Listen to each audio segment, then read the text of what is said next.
Assalomu alaykum hurmatli podpischilar. Men navbatdagi Aristonimizga kelganmiz. Ariston tozalashda nima foydasi bor? Ishlayapti-ku, 4 yil, 5 yil bo'lsa ham deyshadi. Qarang, ishlayveradi bu. 4 yil, 5 yil, 6 yil ham ishlayveradi, hech narsa qilmaydi. Uje 6 yil tozalatmay yuribsiz mana. Mana bu yerlardan hamma joydan tagida chirish bo'lib turib, mana shuni hamma joydan suv oqib qoladi. Uje ketishingizga to'g'ri keladi. Agar 2 yil, hatto 2 yilda suv toza bo'lsa, 3 yilda bo'lmasa, agar yerdan kolodusdan suv tortayotgan bo'lsangiz, masalan, bir xil chekka joylarda yerdan tortasiz samotok. Ular 1 yilga, 1 yil, uzog'i 1 yil yerdan tortadigan suvlarda vaqtida tozalanib tursa, Ariston yana yangi holiga kelaveradi.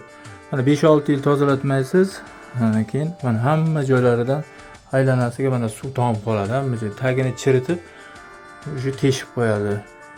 Keyin isrof, buni o'sha bu teshilgandan keyin buni yamash imkoni yo'q. Bordir imkoni, o'zidan qimmatga tushib ketadi.